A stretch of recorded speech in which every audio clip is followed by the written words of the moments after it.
नमस्कार। सृजन माटी के लाल कार्यक्रम में आपका पुनः स्वागत है। अघन मास के शुक्ल पक्ष की दशमी तिथि है।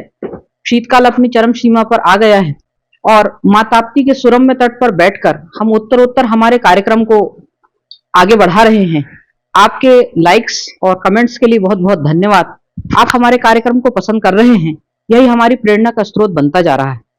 इसी कार्यक्रम के को आगे बढ़ाते हुए इसी क्रम में जो हम समाज के अनछुए पहलुओं को मुख्य धारा में हमारे डिजिटल प्लेटफॉर्म के माध्यम से लाने का प्रयास कर रहे हैं, इसी क्रम में आज हमारे बीच संतोष मनोहर लाल जी शर्मा मौजूद हैं, जो मुल्ताई की एक जानी मानी हस्ती हैं और आप संतोष महाराज के नाम से प्रख्यात। आदरणीय पंडित जी से मेरा निवेदन है कि वे आकर मंचासीन हैं।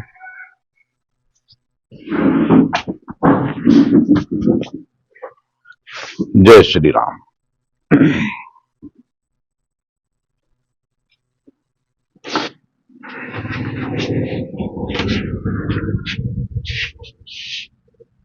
राधे राधे पंडित जी। राधे राधे जी, हरिओम। मैं एक बहुत ही संक्षिप्त परिचय संतोष महाराज जी का देना चाहूंगी। वैसे तो आप किसी परिचय के मोहताज नहीं हैं। आपका जन्म माता श्रीमती सावित्री शर्मा एवं पिता श्री मनोहर लाल शर्मा के घर 10 सितंबर 1971 को हुआ। देवभाषा संस्कृत से स्नातकोत्तर करने के बाद आपने धर्म के मार्ग को चुना और पूजा पाठ को अपनी जीविका का साधन के रूप में ग्रहण किया। राजस्थान के आदरणीय दामोदर जी शर्मा से गुरु दीक्षा लेने के बाद आपने विधिवत कर्मकांड प्रारंभ किया और ये एक बहुत मुल्ताई वासियों के लिए गर्व का विषय है कि वर्तमान में 500 से अधिक भागवत कथा, 100 से अधिक श्री राम कथा, 80 से अधिक शिव पुराण, 40 ताप्ती पुराण, 5 विष्णु पुराण और 7 नर्मदा पुराण करवाने का श्रेय आपको है। तो 54 वर्ष की इस आयु में इतना आयोजन करना एक उपलब्धि है। हम बहुत हृदय से स्वागत आपका यहाँ पर करते हैं इस मंच पर, और आज आपके माध्यम से हम धर्म शास्त्रों की और कुछ हमारी हिंदू मान्यताओं की बारीकियों को समझेंगे और कुछ समाज में फैली हुई भ्रांतियों पर भी हम चर्चा करेंगे। मैं आदरणीय संतोष महाराज जी का स्वागत करने के लिए हमारे बड़े भाई साहब गोपाल वर्मा जी, आदरणीय इंजीनियर साहब और अयूब भाई को यहाँ सादर आमंत्रित करती हूँ।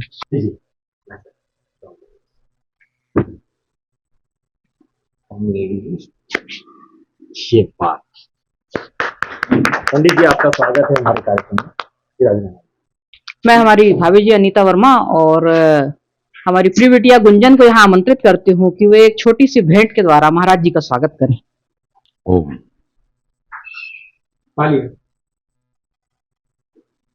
राधे राधे। राधे राधे जी। बहुत बहुत धन्यवाद सभी का। इसके बाद हम हमारी प्रश्न श्रृंखला को आगे बढ़ाते हैं और सबसे पहले मैं हमारे आदरणीय महाराज जी को बहुत साधुवाद दूंगे कि एक धार्मिक नगरी में आपने जन्म लिया और इसके बाद में एक धर्मपूर्ण आचरण करना और अपने जीवन को इस तरह सुव्यवस्थित शास्त्रों के बताए हुए मार्ग पर चलाने के लिए आप बहुत ही बधाई के पात्र हैं। मैं सबसे पहले आपसे यही जानना चाहूंगी कि धर्म की क्या व्याख्या है, वास्तव में धर्म क्या है? नीति पूर्वक आचरण पे चलना, ये धर्म है। धर्म के 4 अंग है। पहला अंग है सत्य, दूसरा है पवित्रता, तीसरा है तप, चौथा है दया। जहां सत्य है वहीं धर्म है। तप का अर्थ ये नहीं है कि हम घर बार छोड़ करके वनवासी जीवन व्यतीत करें। तप का अर्थ यहां पर यह है, इंद्रिया जो मांगे उसे न देना, यही तप है। यानी इंद्रिय जो मांगे से मतलब संयमित जीवन जिए, ये धर्म। धर्म का दूसरा तप। तीसरा पवित्रता। लोग अपने शरीर को स्वच्छ रखते हैं, कपड़ों को स्वच्छ रखते हैं, बहुत अच्छी बात है। पर धर्म कहता है पवित्रता की व्याख्या मन को पवित्र रखे। बाबा तुलसीदास जी ने भी यही कहा है, निर्मल मंजन सो मोहि पावा, मोहि कपट छल छिद्र न भावा। बहुत सुंदर, बहुत सुंदर। यदि हम किसी भी जीव के प्रति द्वेष के भाव रखते हैं, छल कपट दुराव रखते हैं, तो कहीं ना कहीं हमारा मन मलिन होगा, और मलिन मन से ईश्वर आराधना नहीं की जा सकती। इसलिए शर्त रख दी है, निर्मल मंजन सो मोहि पावा, मोहि कपट छल छिद्र न भावा। बहुत तो धर्म का तीसरा चरण है पवित्रता। तो किसकी पवित्रता? मन की पवित्रता। और चौथा चरण है दया। तुलसी दया न छोड़िए जब लग घट में प्राण। दया का भाव, परोपकार। दुनिया में यदि सबसे बड़ा धर्म यदि कोई है, तो तुलसी बाबा कहते हैं परोपकार। परहित सरिस धर्म नहीं भाई, पर पीड़ा सम नहीं अधमाई। तो दुनिया में सबसे बड़ा धर्म यदि कोई है, तो बाबा कहते हैं वो है परोपकार। हम जितना परोपकार कर सकते हैं। मर्यादा पुरुषोत्तम राम जी ने जटायु से कहा है, क्या कहा? जब जटायु से कहा कि आप अपने प्राण ले लीजिए, मैं आपको प्राण वापस देता हूं, बोले नहीं, जिसका नाम अंतिम समय में मुख में नहीं आता है, वो परमात्मा की गोद में मैं हूं। तो फिर मेरे राम जी कहते हैं, परहित जिन के मन माही, जिसके मन में दूसरों के लिए भलाई के भाव है, उसके लिए जीवन में कुछ भी दुर्लभ नहीं है। तो ये धर्म की इस तरह से व्याख्या है। बहुत सुंदर। सत्य, तप, दया और पवित्रता, यही वास्तव में चार वो स्तंभ हैं जिन पर धर्म टिका हुआ होता है। और तप का आपने बहुत सुंदर व्याख्या की कि इंद्रियां जो मांगे उसे ना देना। वास्तव में इंद्रियों को शांत रखने में ही हम हमारा पूरा जीवन जो है वो बिता देते हैं, और इंद्रियां कभी भी संतुष्ट नहीं होती। इससे सुंदर व्याख्या धर्म की मैंने आज तक नहीं सुनी। और निश्चित ही ये जो सत्य, तप, दया, पवित्रता है, ये सभी धर्मों का निचोड़ अंत में यही निकलता है, और सारे धर्म इसी मार्ग पर चलने का हमें संदेश देते हैं। इसी क्रम में मैं आपसे पूछना चाहूंगी कि आजकल थोड़ी सी धर्म की परिभाषा जो है वो बदल रही है। जैसे जैसे धर्म और राजनीति का आपस में सामंजस्य बढ़ रहा है, तो कहीं ना कहीं आजकल तिलक कलावे का शोर ज्यादा हो गया है, और इस शोर के बीच में जो वास्तविक ये जो हमारी मर्यादाएं हैं वो धीरे धीरे लुप्त होती जा रही हैं। तो मैं आपके विचार जानना चाहूंगी कि आप इसे कितना सही मानते हैं, और क्या यह स्थिति कभी न कभी विस्फोटक परिणाम दे सकती है? देखिए, हमारे इसमें जो तिलक लगाने की परंपरा है, जी, कलावा की परंपरा है, इसमें धर्म तो है ही अपना सनातन धर्म का, लेकिन उसमें वैज्ञानिक रीजन भी है। जी।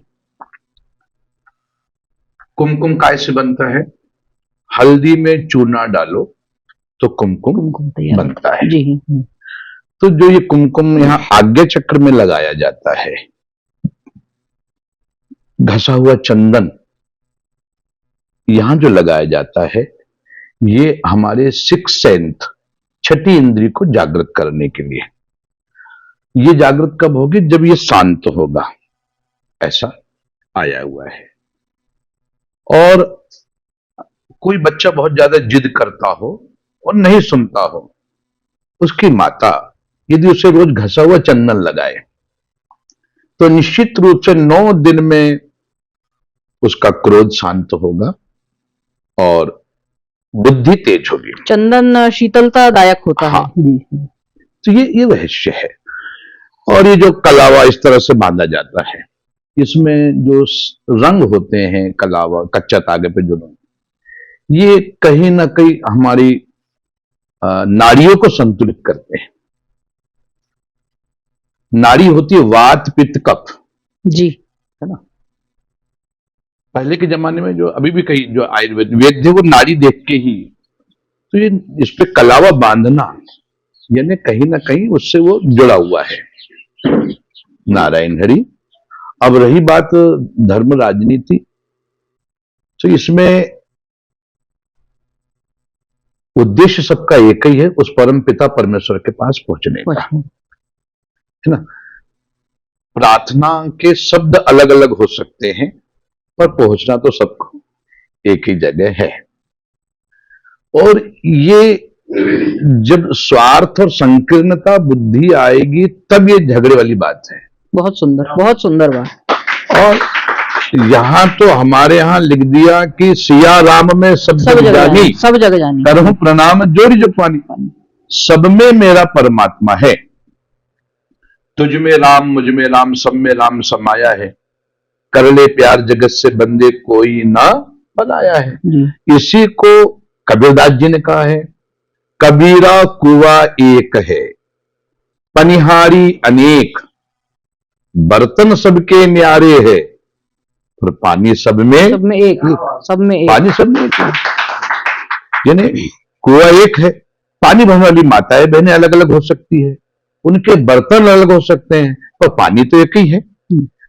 तो ये जहां जिसका हृदय विशाल, आपने देखना जो उच्च कोटि के संत है, उच्च कोटि के मतलब जिन्हें साधना के माध्यम से जान लिया कि सब में मेरा परमात्मा है, वो कभी किसी की निंदा कर ही नहीं सकते। कभी किसी की निंदा नहीं। जब हमारा हृदय छोटा है, हृदय विशाल नहीं है, तब ये इस प्रकार की बातें आएगी।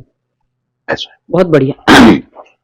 तिलक जो है वो आज्ञा चक्र पर लगाया जाता है, और पंडित जी के विचारों के माध्यम से हमने जाना कि तिलक जो है वो हमारा परंपरागत तिलक लगाना चाहिए। हल्दी, चंदन, रुचना, जो इस तरीके के तिलक है उनका प्रयोग किया जाना चाहिए। और कलावा जो है वो हमारी नाड़ियों के शोधन का कार्य करता है। परंतु एक शिक्षिका होने के नाते मैं पूछना चाहूंगी कि आजकल जो रंग बिरंगे धागे और रबर के बैंड्स हैं वो बच्चे पहनकर स्कूलों में आते हैं, और हम लोग उनको कई बार उतरवा के जमा कर लेते हैं, और उसको लेकर कई बार मतलब कई स्कूलों में विवाद की स्थितियां भी खड़ी हो गई हैं। तो वो रबर के बैंड्स पहनना, और ये जिस पर महादेव लिखा हुआ है, या लंबे लंबे तिलक जैसे आप लोग लगाते हैं, उस तरीके के लगाकर विद्यालयों में आना, वो कहाँ तक विद्यार्थियों को सुशोभित करता है? देखिए, रबर बैंड तो आपके प्रश्न में ही उत्तर है जी, वो उचित नहीं है, उचित नहीं है।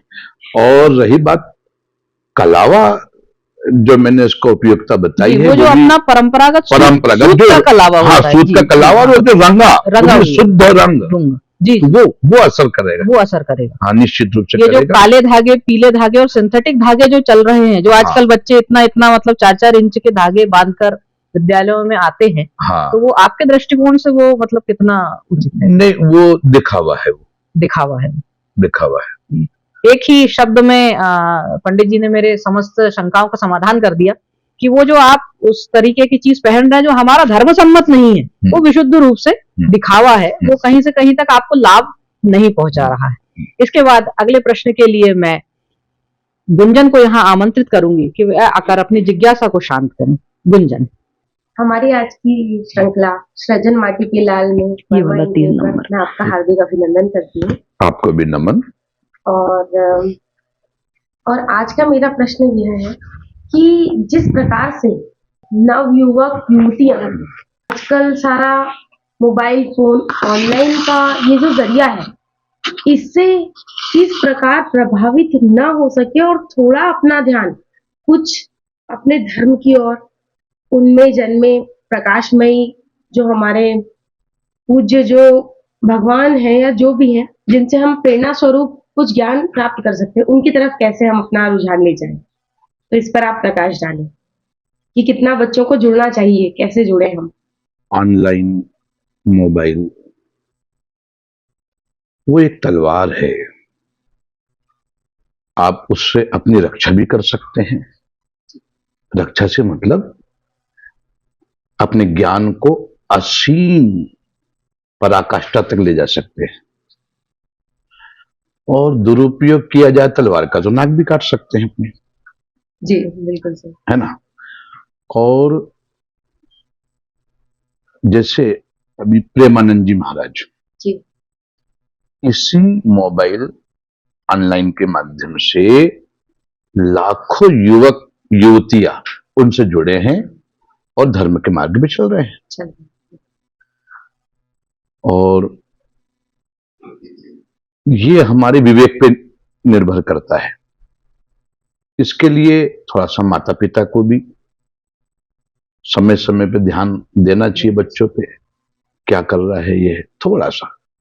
और मनु महाराज कहते हैं 5 वर्ष तक के बच्चों पे हाथ नहीं उठाना चाहिए, 5 से 16 साल के बीच में बच्चों को अनुशासन में रखना चाहिए, अनुशासन। और जब हमारे जूते चप्पल बच्चों के पैर में आने लग जाए या बच्चों के जूते चप्पल हमारे पैर में आने लग जाए तो मनु जी कहते हैं कि उनको प्रेम से हम टेकल करें, प्रेम से समझाएं, प्रेम में वो ताकत है। और निश्चित रूप से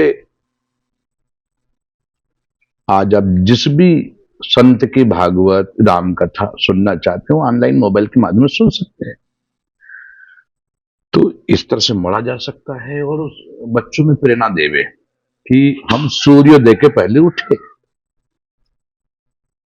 हमें देख के बच्चे उठेंगे, क्योंकि सूर्य बुद्धि के देवता है, सूर्य आरोग्य के देवता है, सूर्य रोजगार के देवता है। तो वो सूर्योदय के पहले उठे और हम अपने जैसे माता जी रोटी बना रही है तो बेटी को कागज पेन लिख के नहीं बताती कि ऐसे आटे गूंथते और ऐसा ये। माँ क्या कर रही है, माँ स्वयं रोटी बना रही है, तो बच्ची उसको देखते देखते सीख जाती है। बिल्कुल बिल्कुल ठीक, तो ऐसे ही हमारे बाल गोपाल धर्म के मार्ग पे चले, ये है। तो उसके लिए हमें स्वयं को पहले ढालना पड़ेगा अपने आप को। तो हमें देख करके मैं अपने माता पिता के रोज पैर पढ़ता हूं तो मेरे बच्चों को अलग से सिखाने की जरूरत नहीं पड़ेगी कि तुम मेरे पैर पढ़ो, वो ऑलरेडी ये करेंगे। यदि हम बच्चे के सामने मुंहजोरी करते हैं, ये करते हैं, तो वो बच्चे तो वो सीखेंगे। तो स्वयं न कहीं हमको पहले आचरण में ढालना पड़ेगा, तब ये पीढ़ी जुड़ेगी। ऐसा जी, बहुत उत्तम। मेरे मन को शांत करने वाला आपने उत्तर दिया महाराज जी। मतलब बिल्कुल हम इसको अपने जीवन में उतारेंगे। और आपके कहने का अर्थ ये है कि जो परिवेश घर पर है उसी को देखकर उसी के सांचे में जो है नवयुवक ढले, ये बहुत उत्तम मार्ग होगा जी। धन्यवाद। राधे राधे जी, हरिओम। धन्यवाद गुंजन। आप जिज्ञासा का उम्मीद है कि समाधान हुआ होगा। और राम और कृष्ण ये आज सदियों बाद भी इसलिए पूजे जाते हैं कि इन्होंने अपने आचरण से एक उदाहरण प्रस्तुत किया है, इसलिए हम उन्हें अवतार और देवता की श्रेणी में लेते हैं। कृष्ण का पूरा जीवन नीति विशेषज्ञ के रूप में रहा और राम का पूरा जीवन जो है वो कर्म प्रधान रहा। राजपुत्र होते हुए भी जो जंगलों में उन्होंने विचरण किया और पत्नी को प्राप्त करने के लिए संघर्ष किया और कैसे अपनी भार्या का संरक्षण किया जाता है, ऐसे कई संदेश राम के जीवन से जुड़े हुए हैं। इसी क्रम में मैं प्रश्न श्रृंखला को आगे बढ़ाने के लिए हमारे बीच इंजीनियर आदरणीय पवार साहब मौजूद हैं, तो उनको यहाँ आमंत्रित करती हूँ कि अपने जिज्ञासा समाधान करें। राधे राधे जी, हरिओम। मेरा आपसे एक ही सवाल था जी, आम आदमी के जीवन में पूजा पाठ जरूरी है या फिर बगैर पूजा पाठ के भी उसकी जिंदगी कट सकती है? पूजा पाठ क्या है? ईश्वर के प्रति कृतज्ञता का भाव। हाँ जी। एक तो ये है परमात्मा जो आपने हमको दिया है, तेरा तुझको, ईश्वर के प्रति कृतज्ञता। और पूजा पाठ कह लो, प्रार्थना कह लो, इबादत कह लीजिए, ये किस लिए है? हमारे मन को पॉजिटिव सकारात्मकता की ओर। जैसे पूजा पाठ में ये भी है कि आप प्राणायाम करिए। प्राणायाम से क्या होगा, यानी हर मंत्र के जपने के पहले प्राणायाम का विधान है शास्त्र में कि आप प्राणायाम करिए। प्राणायाम से क्या होगा, प्राणायाम से आपका मन शांत होगा, प्राणायाम से आपकी बुद्धि तेज होगी। तो पर इसको हम भाव से, श्रद्धा से करें, दिखावे के लिए नहीं, दिखावे के लिए नहीं। तो पूजा हमारी सोच को सकारात्मकता के लिए, सकारात्मकता को बढ़ाने के लिए है। पूजा क्या है? पूजा भगवान के प्रति एक कृतज्ञता का भाव है। अब आपका प्रश्न है कि वो क्या जरूरी है? तो यदि आप अपना कर्म कर रहे हैं तो मेरे कृष्ण जी ने कहा ये कर्म ही ईश्वर है, कर्म ही ईश्वर है। और जरूरी है, तो ये जरूरी से मतलब ये है कि आप जो पूजा करेंगे, प्राणायाम करेंगे, आपकी सोच पॉजिटिव होगी, और जहां आपकी सोच पॉजिटिव होगी, सकारात्मक होगी, तो फिर वही है, जो इच्छा करियो मन माही, हरि प्रसाद कछु दुर्लभ नहीं। ये उसके लिए है। अच्छा, वही बात आ गई, पूजा की विधियां अलग अलग हो सकती है, हाँ। पर उद्देश्य उसका भी एक ही है कि हमारी सोच पॉजिटिव हो, हमारे सकारात्मक विचार हो, निगेटिव ना आवे। ये इसी के लिए, ये मेरा भाव है, ऐसा मेरा मानना है। उसको केवल कर्मकांड से ना जोड़े कि भाई ऐसा ऐसा ऐसा। तो फिर हमारे ऋषि मुनियों ने जो बताया है कि भाई ऐसा करने से ऐसा होता है, ऐसा, वो इसलिए कि हमारा मन उस परमात्मा में लगे। जैसे शिव पुराण में आया कि 1 लाख बेलपत्ती चढ़ाने से मनोकामना पूरी होती है। पूर्णिमा की पूर्णिमा बड़ के झाड़ के नीचे 1 साल परिक्रमा लगाने से मनोकामना पूरी होती है। अब मैंने स्वयं में लगा के देखा, लेकिन क्या कारण है, कैसे मनोकामना पूरी हो जाएगी? तो जब बड़ के झाड़ के नीचे आप जाते हैं तो आपका मन शांत हो जाता है, और शांत मन से आप कोई कार्य करेंगे तो आपका कार्य सफल होगा, ये निश्चित है। तो पूजा क्या है? आपके मन को एक शांत, पूजा क्या है? आपके मन को एक दिशा देने का काम करती है। मतलब आध्यात्मिक और वैज्ञानिक दोनों कारण। हाँ, वैज्ञानिक कारण है। अब जैसे भाई 1 लाख बेलपत्ती चढ़ाने से मनोकामना पूरी होती है, तो आप बेलपत्ती को जब ऐसा स्पर्श करते हैं तो उसकी तरंगे के माध्यम से आपका मन शांत होता है। शिव जी पे चावल चढ़ाने से लक्ष्मी जी की प्राप्ति होती है। चावल बोलो तो जल तत्व।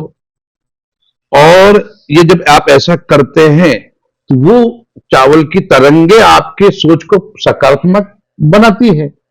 ये रहस्य है। तुलसी का पत्ता सेवन करने का उद्देश्य यही है कि आपकी रोग प्रतिरोधक क्षमता को बढ़ाती है। सही है, ऐसा है। ऐसे बेलपत्र में भी रहता है। हाँ, ये बेलपत्ती में भी है। बेलपत्र में तो प्रभु जी ये है कि समस्त रोगों को नष्ट करने की ताकत है। हाँ। आप एलोपैथी में आया है कि बीपी हाई हो तो उसकी दवाई अलग है, और बीपी लो हो तो उसकी दवाई अलग है। पर यदि आप बिल्वपत्र का प्रयोग करते हैं, हाई लो दोनों, तो हाई लो दोनों 40 दिन में कवर हो जाते हैं। हाँ। तो हमारे जो ऋषि मुनियों ने बताया है कि ये जैसे पारिजात के पत्तों से जुगलों के कैसे भी दर्द दूर होते हैं, तो वही पारिजात के फूल भगवान को प्रिय बता दिए हैं। तो ये कहीं ना कहीं विज्ञान, कहीं ना कहीं सब हम आपस में जुड़े हुए हैं। हाँ। धन्यवाद पवार सर। धर्म और विज्ञान कहीं से कहीं तक अलग नहीं है, और कर्म ही पूजा है। एक सैनिक जो 0 डिग्री तापमान पर हमारी रक्षा करता है, वो अपना कर्म कर रहा है, वो स्वयं भगवत स्वरूप हो जाता है धीरे धीरे, क्योंकि वो दूसरे की रक्षा कर रहा है। और दूसरे की रक्षा करने वाले को हमने हमारे शास्त्रों में ईश्वर का दर्जा दे रखा है। डॉक्टर, सैनिक, ये कहीं ना कहीं ईश्वर के प्रतिरूप ही हैं। जी। प्रश्न क्रम को आगे बढ़ाने के लिए मैं हमारे पत्रकार साथी अयूब खान साहब को यहाँ आमंत्रित करती हूँ। सुरम्य वादियों में और नैसर्गिक वातावरण में बसा हुआ वर्मा एग्रो में आपका स्वागत है। हम सौभाग्यशाली हैं कि आपके दर्शन में आए आपके, और इन पंक्तियों से मैं शुरुआत करना चाहूंगा। श्री रामचंद्र कृपालु भजबन हरण भव भय दारुणम। मैं प्रश्नों की श्रृंखला में कुछ ऐसे सवाल करूंगा और आप सामर्थ्य रखते हैं कि मुल्ताई पवित्र नगरी में कुछ दिन पहले एक शख्सियत से मेरी दो दो बातें हुई और मेरे चूंकि सात्विक भाव थे तो जो पत्रकार हो तो वो इंटर ले रहा था, चूंकि वो एक्सीडेंट हुआ था उनका, तो वो उस चीज को उन्होंने विलोम कर दिया और उसके बाद वो मुझ पर चढ़ बैठे कि साहब मुल्ताई में शराब, गांजा, सट्टा, इसको क्यों नहीं रोक पा रहे हैं आप। तो हमने कहा कि मैं कुछ ऐसा वक्त आएगा, ऐसा समय आएगा और महाराज जी से मैं ये चाहूंगा कि इस ओर आपका ध्यान मैं आकर्षण करवा रहा हूँ। जी दूसरी चीज के मुल्ताई में आपने देखा होगा कि पार्क बना हुआ है ताप्ती जी के किनारे और वहां आपने देखा होगा कि वहां जितनी लाइटिंग है, ऐसे कौन से तत्व है जो कि उसको डिस्ट्रॉय किया, उसका नुकसान किया है। वहां की टाइल से उखाड़ कर ले गए लोग कि लोगों में सौंदर्य बोध होता है, ये तो सुना था, लेकिन ऐसे कौन से तत्व जो कि अपने घर लेके जाते हैं या और उसके बाद ही प्रशासन क्यों मूक दर्शक बना बैठा है कि उसको रोकने लगा पा रहा है और वहां पर सीसीटीवी कैमरे क्यों नहीं है। क्योंकि मात्र बच्चों के लिए वो मात्र एक ही ऐसी जगह है जहां पर खेल कूद सकते हैं और चूंकि आप ताप्ती जी की गोद में आपने जन्म लिया है और आपका नाम और ताप्ती जी वास्तव में एक पर्याय है और ये समझिए कि आप उस पर रोक लगा सकते हैं। ये मेरा जी प्रश्न है, इस पे आपकी बेबाक आपके चाहिए। बड़ा अच्छा प्रश्न किया आपने। उसमें प्रशासन तो अपनी जिम्मेदारी निभाए, पर उसमें हम आम जनता की भी जो है भागीदारी हो, है ना। और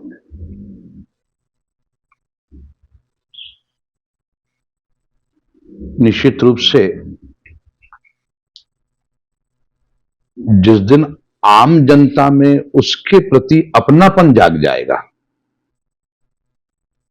तो सुरक्षा भी होगी और कहीं ना कहीं जो भी तत्व ले जा रहे हो, जिनके जो भी हो, उनको भी नमन है।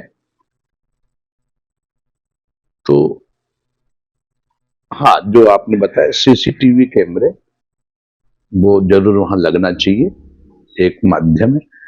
और जो यदि ऐसे दिखते तो उनको हम प्रेम से पहले टेकल करें, समझाए, उसकी उसके प्रति अपनी जिम्मेदारी का एहसास करवाएं और जब वो ऐसा दो चार बार वही तत्व ऐसा समझ में आ रहे हैं तो फिर उसमें कानूनी सहारा लेवे। पहले तो हम प्रेम से ही ये करें, ऐसा मेरा मानना है। पर कहीं ना कहीं आम जनता को भी उसमें थोड़ा सा जागरूकता, ये कि हमारी संपदा है, ये जहां जागरूकता आई तो मेरे हिसाब से ये घटनाक्रम में कमी आएगी, ऐसा मेरा मानना है। जी एक और भी प्रश्न है मेरे। जी जी बोलिए। कि ताप्ती जी, अगर ताप्ती जी नहीं होती तो मुल्ताई शहर कैसा होता, ये मेरा प्रश्न है। ताप्ती जी की वजह से ही मुल्ताई की पहचान है, क्योंकि संगम स्थल है और नामालूम कहाँ कहाँ से लोग दर्शन के अभिलाषी होते हैं और यहाँ तक आते हैं, दर्शन करके जाते हैं और अपने आप को कृतज्ञ धन्य मानते हैं। आपने देखा होगा कि ताप्ती जी के किनारे पे जो बेतरतीब ठेले, ये पकौड़े, ये इनकी जो ठेले हैं, वो रास्ता बिल्कुल क्लोज होता है और वहां से अगर आप गुजरे साहब तो ऐसा लगता है कि अब एक्सीडेंट होता है कि तब होता है। प्रशासन को इस तरफ ध्यान देना चाहिए और आपसे अपेक्षा है कि आप इस ओर आपने विचार रखें। दूसरी चीज की एक सौंदर्य की बात होती है तो आज भी आप देखोगे 17 जो क्वार्टर बने साहब, जो दुकानें हैं, आज भी लोगों में सौंदर्य बोध तो है, लेकिन सबसे पहले वो ये समझते हैं कि हमारा रोजगार चले और बाद में ताप्ती जी की तरफ हम ध्यान दें। लेकिन आपने देखा होगा कि अभी तक उसका निराकरण नहीं हो पाया है। और दूसरी चीज के गीता भवन बन रहा है। गीता भवन जो है वो पुराना हॉस्पिटल के पास, लेकिन कब बनेगा इतिहास के गर्त में है। एक प्रश्न और था हम्म। कि सूर्य नारायण जो परिसर जो बन रहा है, पहले मालूम हुआ था कि 50 या 60 लाख का मामला था उसमें, पत्रकारिता के हिसाब से बात कर रहा हूँ आपसे। जी जी जी। लेकिन चूंकि अब 1 करोड़ की लागत से मुझे फीडबैक मिला कि 1 करोड़, लेकिन इतनी सुस्त गति से उसका विस्तार हो रहा है।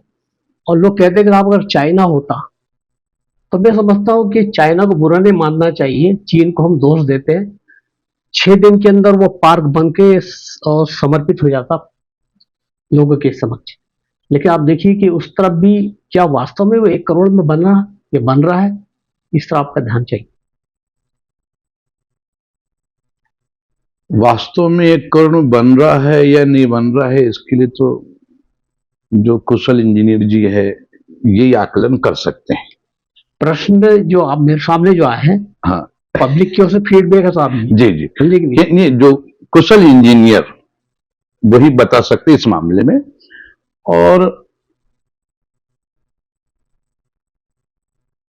निश्चित रूप से जो आपका एक प्रश्न है कि भाई वो जल्दी होना चाहिए, तो ये मैं आपकी पीड़ा समझ रहा हूं। जनता तो इसमें भी जनता यदि एकजुट हो और आवाज उठाए तो निश्चित रूप से जल्दी होगा। वो उसके लिए थोड़ा एकजुटता जरूरी है। मैं चाहता कि आपकी बात सुनी जाती है और आप यहाँ के जो जनप्रतिनिधि हैं उनके समक्ष ये बात रखें। जी बिल्कुल, मेरा ऐसा ख्याल।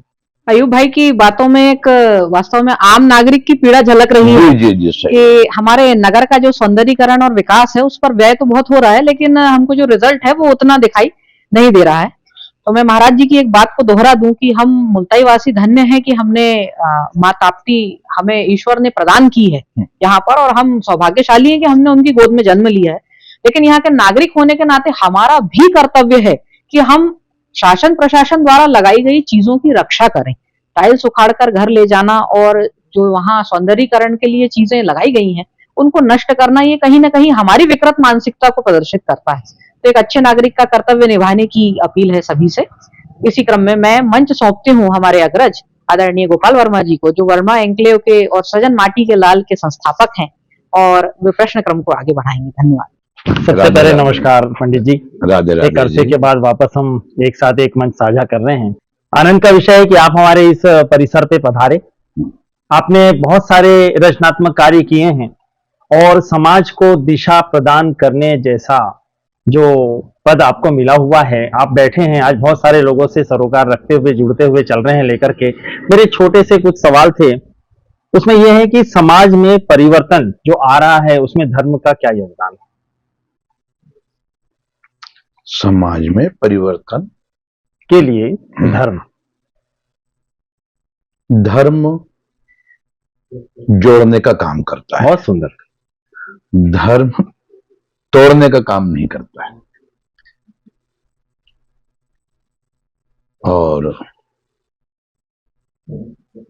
धर्म से जुड़ा हुआ है वो कभी किसी का अहित करेगा ही नहीं। बहुत सुंदर। वो सब में परमात्मा को देखेगा। और कहीं ना कहीं यदि संकीर्ण बुद्धि है तो वो फिर तोड़ने का काम करती है। निश्चित तौर, बहुत सुंदर व्याख्या जी। संतोष जी, मां ताप्ती विकास प्राधिकरण कब तक स्वरूप में आएगा? आप एक धर्माचार्य के रूप में प्रतिष्ठित हो चुके हैं, आपकी बात को सुना जाता है काफी बड़े तबके में, और मां ताप्ती के लाल होने के नाते मैं गोपाल वर्मा से निवेदन करता हूं कि इस मुद्दे पे आप अपनी बेबाक राय रखें जनता के सामने मां ताप्ती विकास प्राधिकरण को लेकर। नहीं, इसकी प्रक्रिया तो शुरू हो चुकी है भाई साहब जी। हाँ, प्रक्रिया हुई है शुरू जी। और उसमें जो योजनाएं हैं उसमें मां ताप्ती अविरल भाव से बहती रहे, ऐसा सांडिया तक के जी, ऐसा वो भी उसमें प्रारूप में है। और उसमें मुल्ताई के भी कुछ गणमान्य हैं और अपने भोसले जी जो है जिनके द्वारा पूर्व में घाटों का निर्माण करवाया गया था वो भी अच्छा इंटरेस्ट ले रहे हैं। तुमाने जी, घनश्याम जी और सौरभ जी और भी जो है भक्तगण इसमें है। तो चेतना तो जाग चुकी है, निश्चित तौर पे चेतना जाग चुकी है और निश्चित रूप से बहुत जल्दी ही होना चाहिए। बहुत सुंदर। हम्म। सहयोग के लिए धन्यवाद। मैं हमारे बीच अभय भार्गव जी यहाँ मौजूद हैं, उन्हें आमंत्रित करता हूँ कि वे इस श्रृंखला को आगे बढ़ाएंगे। नमन अभय जी आपको। आपको भी आचार्य जी महोदय। पवित्र नगरी में शराब सुलभ तरीके से उपलब्ध होने समाज में विकृतियां फैलती है। समाज को कई प्रकार के अपराध फैलते हैं। इस पर संपूर्ण रोक लगाना जाना चाहिए। संपूर्ण रोक तो प्रशासन की ओर से लगी है, संपूर्ण रोक प्रशासन की ओर से लगी है। तो उसमें कहीं ना कहीं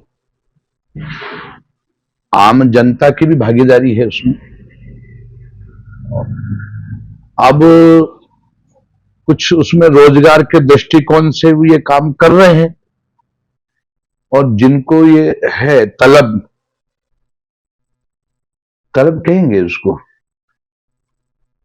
क्योंकि वो नस नाड़ियों में इतना प्रवेश कर जाती है कि जैसे तंबाकू खाने वाला, उसको नहीं मिले तो कुत्ता जैसा बोला जाता है वो, है ना, ऐसी तो ये प्रशासन की ओर से तो कहीं ना कहीं जैसे अब इसको रोकने के लिए क्या करें, तो जो स्वयं छोड़ना चाहे पर छूट नहीं पा रही हो जी, तो उसके लिए क्या करें? चंद्र भेदी प्राणायाम करें 10 मिनट। दूसरा जो है अदरक के छोटे छोटे टुकड़े, उसमें नींबू और काला नमक, नींबू और काला नमक ये मिला दीजिए, धूप में सुखा लीजिए। जैसे किसी पीड़ित को, मैं पीड़ित ही कहूंगा क्योंकि पराधीन सपने सुख नहीं, पराधीन चाहे हम किसी वस्तु के रहे, किसी आदत के रहे, लेकिन हम सुखी हो ही नहीं सकते, ऐसा मेरा मानना है। तो जो भी एक पीड़ित है तो उनके घर वालों को हम जाके सलाह दे सकते हैं। और ये भाई साहब के चैनल के माध्यम से यदि कोई पीड़ित मेरी बात सुन रहे हो तो वह अदरक का प्रयोग निश्चित रूप से, चंद्र भेदी प्राणायाम 10 मिनट, यानी इसी चंद्र से श्वास लेना छोड़ना, ये करे। और उनके घर वाले प्रयोग कर सकते हैं, जो आदरणीय सूरज भाई जी, ब्रह्म कुमारी जी में जो बताते हैं, पानी का गिलास पास में रखा और 7 बार उसको देखते हुए कि जिसकी भी शराब छुड़वाना हो या जो भी छुड़वाना हो, शराब हो तंबाकू, इनकी शराब छूट गई है परमात्मा कृपा से, इनकी शराब, ऐसा 7 बार उस गिलास को देखते बोले, वो पानी पिलाए। घर वाले पॉजिटिव रेकी देवे, पॉजिटिव की इनकी शराब छूट रही है। होता उल्टा है, कोई पी के आए तो घर में दिंगाना मच जाता, झगड़ा हो जाता है और बहुत हंगामा करता है। हाँ, हंगामा हो जाता। उनको बोलना यानी आग में और घी डालना।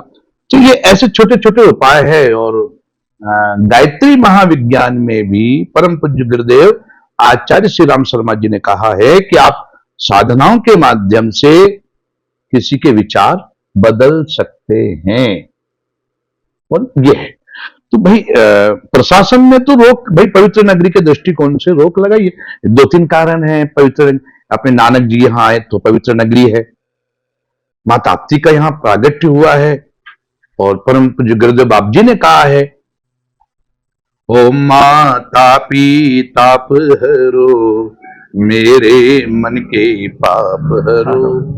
गंगा से जो नहा के आवे, यमुना के जो पानी करावे, दर्शन करने नर्मदा जावे, उतना पुण्य तेरे स्मरण में अवगुण चितन धरो, ओम मां तापी ताप हरो, मेरे मन के पाप हरो। ओम तापी देवी नमः। तो ये तो आप हम बड़े भाग्यशाली है भाई जी। गंगा जी में नहाने से जो पुण्य होता है, नर्मदा जी के दर्शन से जो पुण्य होता है, यमुना जी के जल को पीने से जो पुण्य होता है, उतना पुण्य केवल मां ताप्ती के स्मरण मात्र से मिल जाता है। और मैं तो यहां कहूंगा कि आपके जीवन की कैसी भी समस्या हो, आप मां ताप्ती जी के भाव से स्मरण करिए, निश्चित रूप से समस्या का समाधान होगा। हाँ, पर जब भी आप कोई प्रार्थना करे तो दो चीजों का ख्याल रखे। नंबर 1, क्रोध ना करे। नंबर 2, किसी के बारे में बुरा ना सोचे। ये दो नियम इसलिए है कि ये क्रोध किया और किसी के बारे में बुरा सोचते तो हमारा मन मलिन होगा। हमारा मन मलिन होगा तो हमारी प्रार्थना वहां तक पहुंच ही नहीं पाएगी। तो ऐसे कुछ उपाय हैं जिसके माध्यम से हम साधनाओं के माध्यम से अपने परिजन प्रियजन की शराब छुटवा सकते हैं। साधना में हो सकती है। और मैं तो ये कहूंगा कि जो वो नहीं कर रहा है, उसकी नसें, उसकी जो आदतें जो है वो करवा रही हैं, तो उसको अपने को जो है प्रेम से टेकल करे और इन दवाई के माध्यम से, प्राणायाम के माध्यम से, और जितने हम सकारात्मक ऊर्जा दे सकते हैं। परम पूज्य गुरुदेव श्री राम शर्मा जी ने तो यहां तक कह दिया है कि जिसके भी आपको ये बुराई छुटवाना है, उसकी फोटो सामने रखो, आज्ञा चक्र जो है उसके देखो और भावना दीजिए। जो हम चाह रहे हैं वो भावना दीजिए। 40 दिन में आप चमत्कार देख लीजिए। तो कहीं ना कहीं हमें ऐसा करना होगा। वो तो रोगी है ना, जो पी रहा है वो रोगी है वो। और ये जो बेच रहे हैं ये भी पेट के कारण रोजगार में है, तो ये राजगार कर रहे हैं। हाँ, प्रशासन तो रोक लगाए हुए हैं, तो प्रशासन कहां कहां तक देखेगा। कुछ जिम्मेदारी आपकी हमारी भी बनती है। जी, आपने ये अपना विचार जो समाज के लिए रखा, ये अनुकूल नहीं है। जी, तो मेरा अगला प्रश्न है, जी, आप भगवत कथा के आचार्य के रूप में पहचाने जाते हैं, उसका श्रवण करते हैं लोगों तो पर मन मस्तिष्क पर दूरगामी प्रभाव क्या पड़ते हैं, इस पर आप प्रकाश डालेंगे? हाँ, पहली बात तो वो एक सरल सा उदाहरण दूंगा मैं। जी, जिसको हम चुनते हैं सरपंच, वो पंचायत भवन में जाके बैठते हैं। जी, जिसको हम चुनते हैं पार्षद, वो नगर पालिका में जाके बैठते हैं। जिनको हम चुनते हैं विधायक, वो विधानसभा में जाके बैठते हैं। और जिनको हम चुनते हैं सांसद, वो संसद भवन में जाके बैठते हैं। कथा में आके कौन बैठते हैं? जिस पे भगवान की कृपा हो, जिसको भगवान चुनते हैं तो वो कथा में आके बैठते हैं। कृपा पात्र तो है वो। अब रही बात जो आपका प्रश्न है, उसमें आपने कहा कि भाई इसके दूरगामी क्या है, तो उन कथाओं को ऐसा लिखा हो कि भाई 7 बार सुनना चाहिए, 9 बार सुनना चाहिए, 11 बार सुनना चाहिए। तो जहां सबसे पहली भक्ति है श्रवण, जो हम बार बार सुनते हैं, तो कहीं ना कहीं वो हमारा चिंतन मनन होता है। ये बात एक बार परम पूज्य गुरुदेव मोरारी बापू जी से कही। आप 4-4 घंटा लोगों को बैठा के रखते, क्या फायदा इसमें आपकी रामकथा में? तो उनका उत्तर मैं आपको बता रहा हूं, भाई बोले पहला फायदा तो ये कि 4 घंटे झगड़े झांसे से दूर रहते हैं, तेरी मेरी हो ना हो, चुगली चागली और भी समस्या से छुटकारा है ना। दूसरी बात, कहीं ना कहीं अभी जैसे शिव पुराण में पहला श्रवण है, नवदा भक्ति में भी पहला सबसे पहला बता श्रवण बताया है। तो जो हम बार बार सुनते हैं, कहीं ना कहीं हमारे आंतरिक मन को वो प्रभावित करता ही है। अच्छा, जो हमारा सुप्त सोया मन है, जो बार बार उसको सुनाया जाता है, तो कहीं ना कहीं संदेश उस पर पहुंचता है। आप ये देखिए, रात्रि के सोते समय जो आखिरी विचार होगा, वही विचार सूर्योदय के समय, यानी जब आपकी नींद खुलती है तब वही विचार होता है। आप आजमा के देख लीजिए, निश्चित रूप से। नहीं तो ये इसमें आजमाया हुआ है। हाँ जी।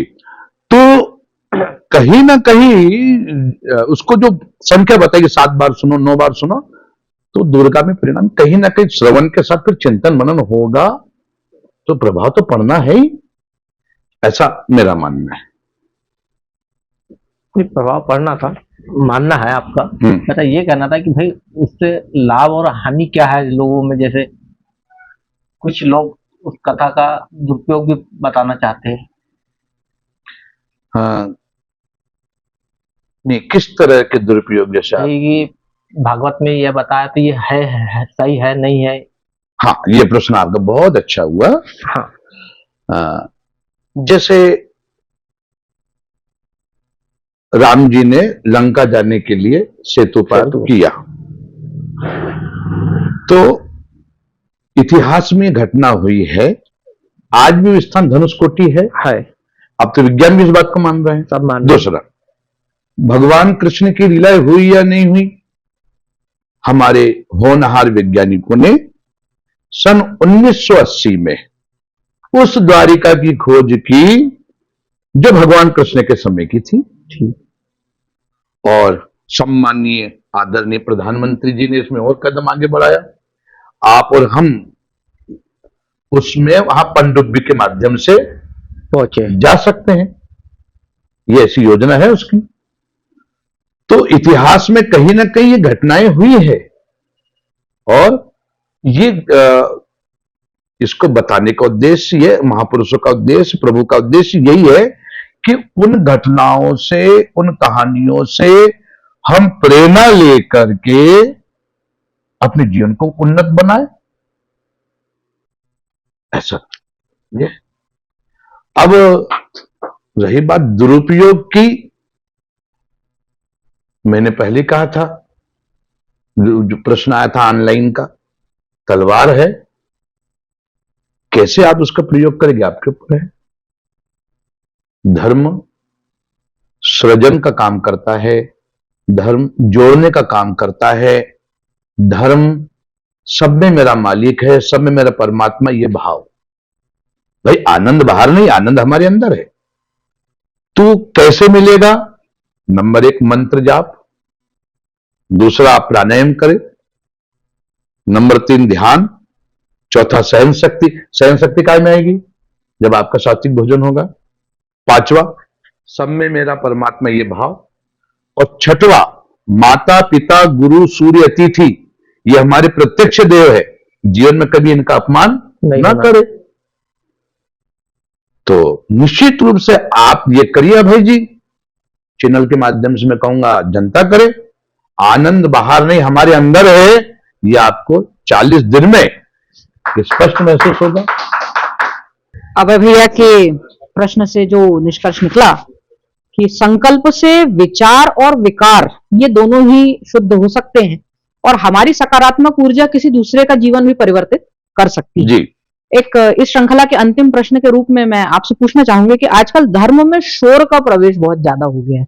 जहां कथा वगैरह चलती है, उसके 10 किलोमीटर तक का दायरा जो है वो शोर से इतना भर जाता है कि वहां के विद्यालय, अस्पताल, बुजुर्ग लोग सब प्रभावित होते हैं। जबकि उसे सीमित किया जा सकता है, जो श्रोता है 2-2.5 हजार वहां तक किया जा सकता है, लेकिन अनावश्यक रूप से उसको यानी म्यूजिक तेज लगाकर, वहां पर बॉक्सेस ज्यादा लगाकर, और एक यहाँ एक जो परंपरा सभी जगह बढ़ गई है कि रात में भजन करना, बॉक्स लगा देना घरों के बाहर बड़े बड़े, और रात में भजन करना, सुंदरकांड करना, पूरी रात्रि करना, उसको दिन भर अपना कार्य करना, रात्रि में वो भजन। ठीक है, भजन को मैं अनुचित नहीं मान रही हूँ, पर वो जो एक उसको शोर का प्रतीक बना दिया गया है। अब मेरे जैसे लोग जो जिन्हें दूसरे दिन अपने काम पर जाना होता है, वो पूरी रात्रि उससे प्रताड़ित होते हैं। मैं प्रताड़ना शब्द का उपयोग कर रही हूँ। और कभी उनसे बोलने जाओ कि इसको थोड़ा कम कर लीजिए, तो हमको धर्म विरोधी की संज्ञा वहां पर दी जाती है, और थोड़ा सा मतलब वहां आलोचना और थोड़ा सा कई बार मतलब थोड़ा उसमें मतलब विवाद की स्थितियां भी बन जाती हैं। तो आप उस संबंध में क्या आपके विचार हैं और आप लोगों को क्या संदेश देना चाहेंगे? क्योंकि हाँ। मेरा ऐसा वही जो पर पीड़ा सम नहीं अधमाई, क्या बात अगर आप अपने धर्म का पालन भी कर रहे हैं और उससे कोई दूसरा पीड़ित हो रहा है तो मुझे ऐसा लगता है कि आपको उसका कोई फल प्राप्त नहीं होगा। हाँ, बिल्कुल मैं आपकी बातों से सहमत हूं और मैं प्रयास ये करता हूं कि मैं साउंड उतना ही रखा जाए भाई जितना जनता में बैठी वो आसानी से श्रवण कर सके। बहुत हाँ, और बाहर ये है ही नहीं, और ये साउंड व्यवस्था तो 20 साल से निकली है। जी जी ईश्वरीय आराधना के लिए तो जो है एक माध्यम हो गया ये, जी पर वो जो है किसी कोई प्रभावित ना हो उससे, इस बात का मैं तो ध्यान रखता हूं। जी और निश्चित रूप से सभी को ध्यान रखना चाहिए, जी क्योंकि वो है कहीं ना कहीं वो तकलीफ का विषय हो ही जाता है। आप आजकल सब मोबाइल चला रहे हैं, ये कर रहे हैं, तो कहीं ना कहीं वो शोर आपके कार्य में भी बाधा डालता ही है। जी और रही बात किसी की निद्रा देवी में खलल डालना, ये भी गलत है। तो इस बात पे मैं भी आपको इस चैनल के माध्यम से वचन देता हूं, और मैं प्रयास तो करता ही हूं, पर मैं और स्वयं भी प्रयास करूंगा कि जो है हमारे साउंड व्यवस्था से कोई दूसरा प्रभावित ना हो। बहुत बड़ी बात है। और जो मेरे नजर में, मेरे जो रिलेशन में भगवताचार्य है, मैं उनसे भी इस बात को रखूंगा जी जिससे कि किसी को कष्ट ना पहुंचे। जी, आपका कोटि कोटि धन्यवाद, और आपके संदेश के लिए मेरा व्यक्तिगत रूप से आपको धन्यवाद। आपको भी नमन। आज का कार्यक्रम के माध्यम से हमने आदरणीय संतोष महाराज जी के विचार सुने, और धर्म चर्चा करने के लिए हम पुनः आपको यहाँ आमंत्रित करेंगे। इसी के साथ आज के कार्यक्रम का समापन। नमन।